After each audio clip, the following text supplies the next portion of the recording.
Breaking news. The Atlanta Falcons have made another signing in the past few hours. While it may not be what fans were expecting, this move certainly adds an interesting piece to the roster. Let's break it down. Hit that like button to stay updated with all the latest news. Something's happening in Atlanta, and if you're a Falcons fan, you'll want to hear about it. The front office is making moves, but not the kind that grab major headlines. No big trades, no superstar signings. Instead, they've made several under-the-radar additions that could really help strengthen the team's depth in ways we might not fully understand yet. Two names just joined the roster: defensive end Morgan Fox and cornerback Keith Taylor. If you're wondering who they are and what they bring to the table, you're not alone. But stick with me, because these moves could have more impact than you think. Let's start with Morgan Fox. The Falcons signed him to a 2-year, $8.5 million contract. It might not sound like a deal that's going to steal the show, but here's the thing. Sometimes you don't need a superstar to fix a major issue. For the Falcons, the pass rush has been a glaring problem. Let's not sugarcoat it. They finished 31st in sacks last year, second to last in the league. If this team is serious about contending, that has to change. And Fox could be an important piece of that solution.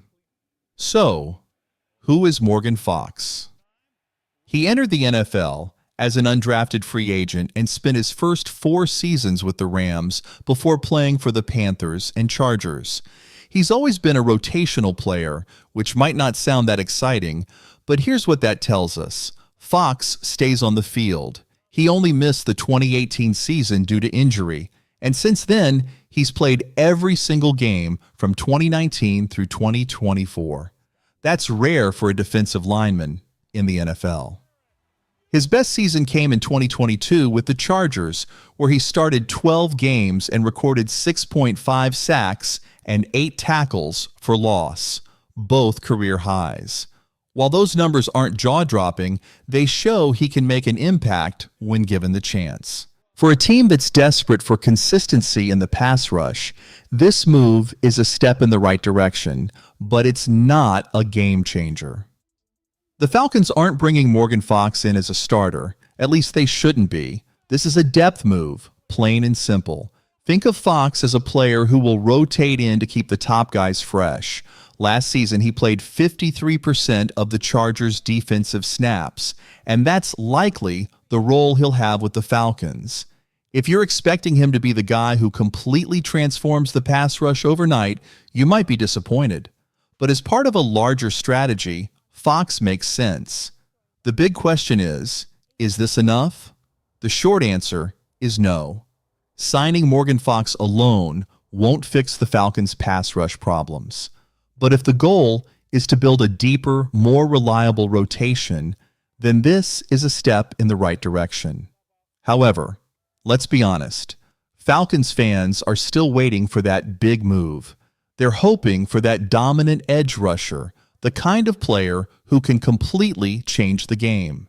Could that still happen? Maybe. Trey Hendrickson's name has been floated around, but the Bengals reportedly won a first-round pick for him. Giving that up for a 30-year-old pass rusher is a steep price, and right now it doesn't look like the Falcons are willing to pay it. But Morgan Fox wasn't the only signing. About 30 minutes before his deal was announced, the Falcons also brought in cornerback Keith Taylor, formerly of the Chiefs and Panthers. If Fox is a depth move, Taylor is more of a training camp competition addition. Taylor was drafted by Carolina in the 5th round of the 2021 NFL Draft, but let's be honest, his career so far hasn't been anything to write home about. Last season with the Chiefs, he appeared in 11 games, recorded just 5 tackles, and never started. Before that, he spent 2 seasons with the Panthers, where his rookie year was his best, playing 41% of the defensive snaps. Since then, his role has been shrinking. So why did the Falcons sign him? Well, take a look at their current cornerback depth chart. After A.J. Terrell and Mike Hughes, things get pretty thin. Clark Phillips is there, but beyond that, the options aren't exactly reassuring. Taylor is coming in to compete for a spot. But make no mistake, Keith Taylor isn't a lock to make the final roster. This is the kind of move where if he impresses in training camp, he'll stick around as a depth piece. If not, the Falcons will move on. But there's one thing to keep an eye on: special teams. Taylor has played a lot of special teams snaps throughout his career, and with the Falcons bringing back Mike Ford, another special team standout, you have to wonder if they see a similar role for Taylor. So where does this leave the Falcons? To be blunt, they're in the same spot they were before, just with more bodies in key positions. Fox and Taylor aren't game changers, but they add the necessary depth. And let's not forget the bigger picture here. The Falcons are being smart with their spending this offseason. The biggest contract they've handed out so far is Divine Dio's $4 million deal, and that tells us something. They're waiting for the right moment to make their big move.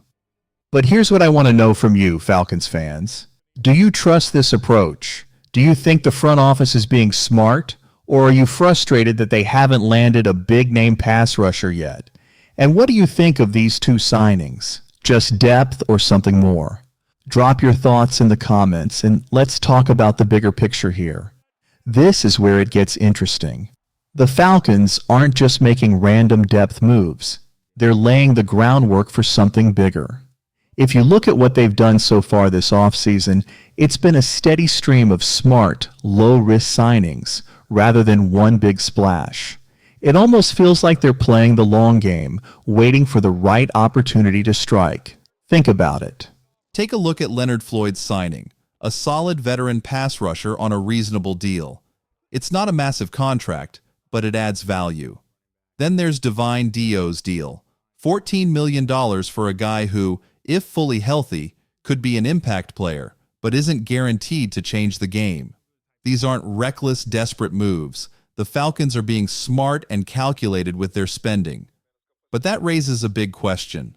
Are they being too patient? Let's be real for a moment. This team hasn't had a dominant pass rush in years. We're talking about a franchise that struggled to get to the quarterback for more than a decade.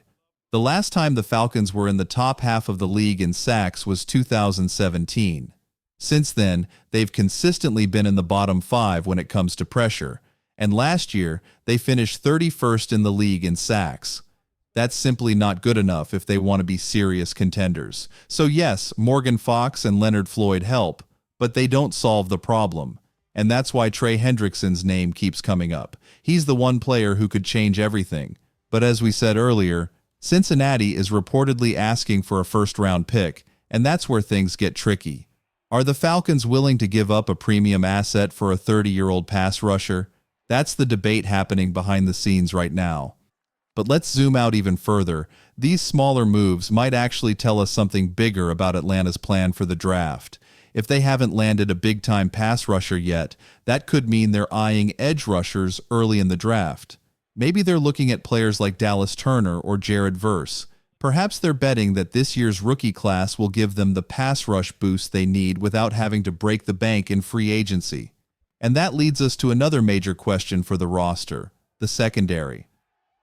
While the pass rush is a huge concern, the cornerback situation isn't exactly set in stone either. A.J. Terrell is a true number 1 corner, but after him, there are a lot of unknowns. The Falcons brought back Mike Hughes, but is he really the long-term solution? Keith Taylor is a bit of a gamble, and Clark Phillips is still developing. That means cornerback could still be very much in play for the draft. Would the Falcons use a first-round pick on a corner? Probably not. But in the second round, that's a real possibility. Imagine adding a player like Kool-Aid McKinstry to pair with Terrell for the long term. That could be the type of move that solidifies the secondary for years to come. So, Falcons fans, what do you think? Do you trust this approach? Are you okay with these smaller moves and waiting for the big one? Or do you think Atlanta is playing it too safe and missing out on game-changing talent? Drop your thoughts in the comments and make sure to hit that subscribe button because you won't want to miss what happens next. Go Falcons!